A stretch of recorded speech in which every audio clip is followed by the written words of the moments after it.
Hi everyone, it's me Darlene. I am here with another quilt top tutorial. I'm very excited about this one because I get to use one of my very own packs of what I call scrappy pre-cuts. I'll explain that in a minute. I have 50 5-inch squares, no duplicates. I have 9 of this one, lot number 1, available, and I have 3 of this one, lot number 3. Lot number 2 sold out. I made extras during my last fabric frenzy, and I made like way more than I normally make. So I was left with some, and I'm glad because that was what I was hoping, because I never get to use these. If they all sell out, I'm not going to cut just for myself. So I have something to work with. Since I had more of lot number 1, that's what I picked. 50 squares. And why I call them scrappy is because I do rotary cut in one direction, but then when I cut the strips, I fold and I cut on the fold. So they're scrappy in that sense. They're also scrappy in the sense that there's no two alike. So a scrappy quilt is usually made, you know, with scraps, so you have a mix of all kinds of prints. The other thing is I cut them 5 1/4. I know a lot of people might buy charm packs, and those are 5-inch squares, but I went with 5 1/4 because in case somebody ever wants my scrappies and they want to also use that with 5-inch squares because they bought charm packs, you know, in case it's a little bit crooked or whatever, it can be trimmed down to 5 inches. But for the most part, I think I do a pretty good job cutting them, and I sell a lot of these. So the link is down below for lots number 1 and lots number 3. We are going to be using all 50 of these in this quilt, and I have done a couple of quilts in the past when I had a leftover or two, and I can't remember the first one. I know I added a lot of fabric. I think there's one where I just kind of like put the squares together and it makes, you know, a smaller quilt top. I wanted big this time, and I wanted simple, and I kept playing with ideas. I mean, for days I've been playing with ideas. I have so much fun doing that. But things just started to get more complicated, and I was like, geez, I don't know if I want to explain all that. So we're basically going to just put these together and make like a checkerboard. And the reason I'm okay with that is because I want to see if I'm going to like it with whites. I'm afraid of whites. It's so white. But I did a gingham quilt not too long ago, and you know, I used white for the light color of the gingham, and I really liked it. Gingham, you know, is supposed to have some white in it, but you know, with the other colors, it was brown and tan. It really looked so cool. I'll link down below to that video. And so I had leftover white, and I thought, I don't know if it's gonna just look too bright. We're gonna find out, aren't we? Because we're going to make a checkerboard pattern using all 50 of these, and this is a 50 pack, but you're going to pull one off. There's one that we don't need. I have only 2 of these. I might be able to cut another one, but I have to keep some of this for my sampler quilt because I want this to frame my blocks in that quilt. I'll link to that series down below too. So I do have 2 of these on eBay. The links are down below for the 2 different lots of scrappies, and for I have just 2 of the whites. Before I start, I wanted to mention, if you were to grab one of lot number 1 and one of lot number 3, there's no duplicates among these 2, so you would end up with 100 different prints. And during my fabric frenzies, I try to sell 3 different lots, so you can get as many as 150 different prints if you buy one of each of the lot, which many people do. Okay, we're going to get started. I'm so excited. There's several ways that we can do this. First of all, you can just do your own thing, and if you're the type who wants to just lay all these out on a bed, you're just going to do checkerboard pattern. You're going to do one of these, and then a white, and then one of these, and then a white, and then end with one of these. The next row would start white, and then one of these, white, one of these, white, one of these. But I don't do that because I don't have time to go lay all these things out on a bed, and I really don't care. I really rather just have it be like very random. So here's what I'm going to do. I am going to assembly line style attach a white square. We have 49 to all of these, but we have to pull one of these out, and the one we pull out is going to be the bottom right-hand side corner. At least the way I'm doing it. It's going to be on an outer corner. And so pick something that isn't like your absolute favorite, because, you know, if you have favorites, you want them like in the center of the quilt somewhere. I'm just going with this guy. I'm pulling him aside. So right now I have, he will be used, but we're just not attaching a white to him. So we have 49 of each, and we're attaching one of these to one of these. So these are going to match up nicely. I don't quite have white thread, but I do have light thread, so I'm glad I'm going with that. 1/4 of an inch, and that's all you need to do. And it doesn't matter what color goes on top. It's a lot of squares, but doing it this way, you know, it goes quick.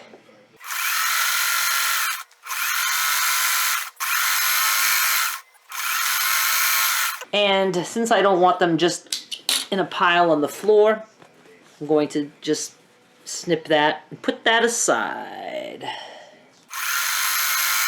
And I'll be back when I'm done. Maybe tonight, maybe tomorrow.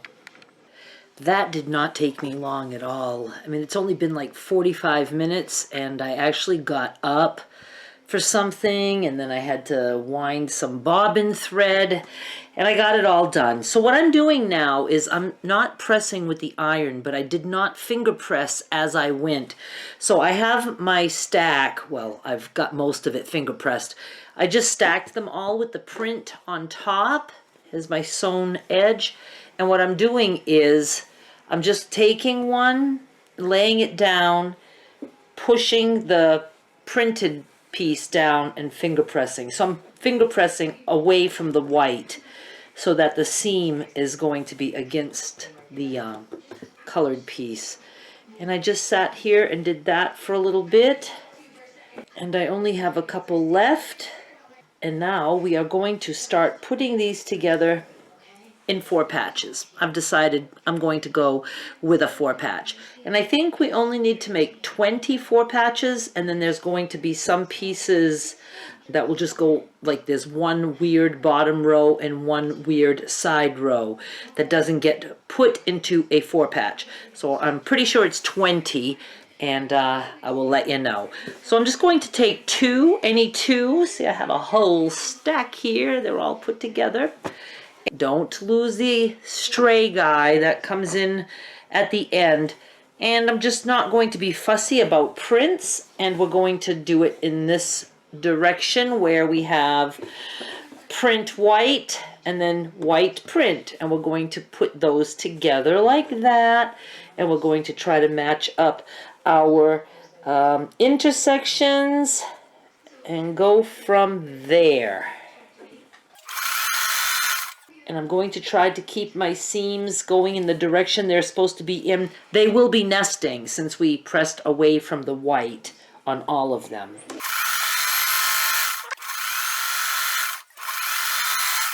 And don't be overly concerned with intersections. Just do the best you can. We know that they're going to be messed up anyway, no matter how hard we try.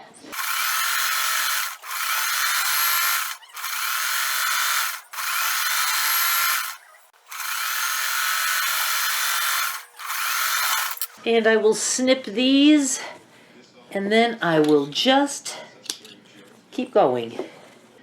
I did want to mention that, yes, we do need 24 patches, and it's a good idea to pull those aside first, and it gives you a chance to see, you know, what your color combinations are. But the thing is there will be some left over that do not get put into 4 patches, and you don't want to accidentally sew them. And as we're just moving along assembly line style, we can accidentally throw things together that don't need to be together, and then we have to pick them out with a seam ripper. So 2 strips is 1 4 patch. So there's 1 and 2 strips, 2 And just do that until you have 24 patches pulled out. And then what's left, just get it out of the way so you don't accidentally put them together. This is going so quick and easy. I'm enjoying it very much. Once you are done the 24 patches, we are going to start making rows. We are going to make 5 rows. So you're going to take a 4 patch, and you want the print to be top, where am I? Top left. And then we're going to take another one and attach it. So it's going print white, print white. So I'm just going to flip that there and join those two. Finger press. I'm going to add another one. I'm going to add a total of 4. And I'm not being fussy. This goes good. You just want to make sure a print goes on a white and a white goes on a print.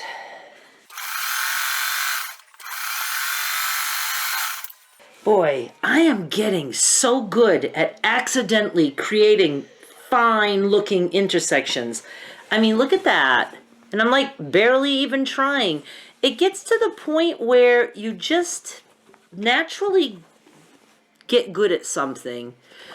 Although I'm sure there's some screwed up ones. I'm sure there are.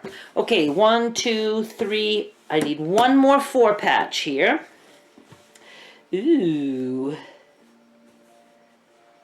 That way or that way? I don't know. Let's put that wild and funky one in there.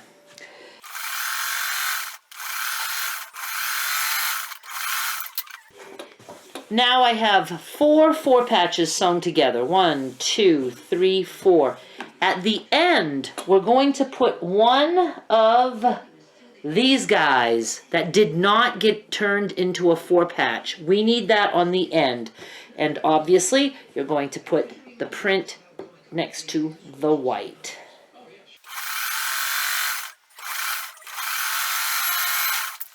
You're going to make 5 rows like this. You put 4 patches together, and then you end with the 2 patch.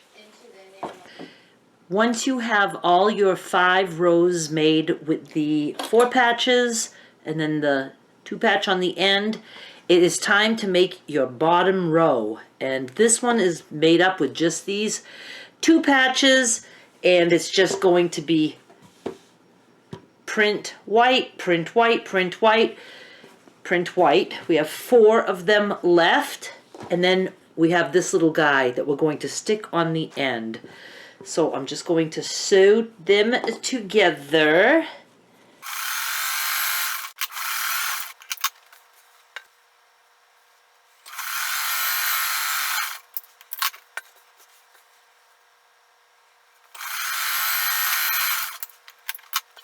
And where's my single one? It's here somewhere. Oh, there it is. It was hiding. And this is the bottom row, or the top row, doesn't matter. Now you're going to take your 5 big rows and sew them together. Make sure that you're, keeping up with the checkerboard pattern. And once those are all sewn together, you're going to add this strip on one end, and that's it. We are going to be done. When you're sewing 2 of your big rows together, that's when the intersections can really start to go wrong, because this whole row and this whole row, they're not going to match perfectly. And so, you can't just like stretch the fabric and make them fit. So I do have some funky off intersections that I proudly show you. See, that's off. They're pretty much off. Ooh, this one's way off. That one's extra special. And I don't care. I cared for a second and thought maybe I should take this apart and do a better job. And I was like, no, I'm not going to do a better job no matter how many times I try it. So I'm happy with it. There's a couple in that row that came out good. So I'm happy with that. I'm happy with all of it. I am done. What I like the most about this quilt is it was very quick to put together if you start out with charms, because they're already cut for you, whether you have mine or others that you buy. And I know for a fact I could have had this all sewn together in maybe an hour if I just sat there, but for sure under 2 hours. What's making me not in love with this, and it's just my personal preference, I'm not into all the white. I really am not. For some reason, the white with the gingham, well, there wasn't as much white with the gingham. That's probably why I really loved that. There's an awful lot of white here for me. Now, this was my mother's favorite because she loves white. The whiter, the better. But it's just a way to show you how you can take 99 squares and slap them together and end up with what I think looks almost like a vintage type quilt. It's very old-fashioned looking. Now, it's wider than I would like and not as long as I would like. I like rectangular quilts, not square or almost square. The way I made it, it's coming out 42.5 inches wide by 52 inches tall. What you could do is, instead of going 9 across by 11, you could go 8 across by 12. You would only be using 96 squares total, so you would have a few extras. The way I did it, there was only 1 square left, 1 white one. But that would end up making it about 38 inches wide by 56.5 inches tall. And I think that would look better to me, the way I like it. I just like it to be like, you know, something that you can lay on the top of a twin-size bed and have it look long enough. Other than that, there's not much else I can say. I have, you know, plenty of flipped seams on the back, and I have quite a few not perfect intersections. I do have some perfect ones. Again, it's pretty much just a matter of me getting used to doing it. You can see, even though I'm sewing in fast speed in the video, you can tell that I'm not spending a lot of time trying to match up that intersection. I put it together and I just sew, and it works. You know, it's like you just get used to doing it, and it just becomes something normal, I guess. I don't know. So do go check out the links down below for this fabric if you want it. And remember that I have 2 different lots. This is lot number 1, I think I said. Yes, and those are the exact prints you would get. Lot number 3 has all different prints, and there are pictures of all the prints in each listing. I hope you enjoyed this video. Please subscribe so you don't miss more. Thank you for watching. Bye!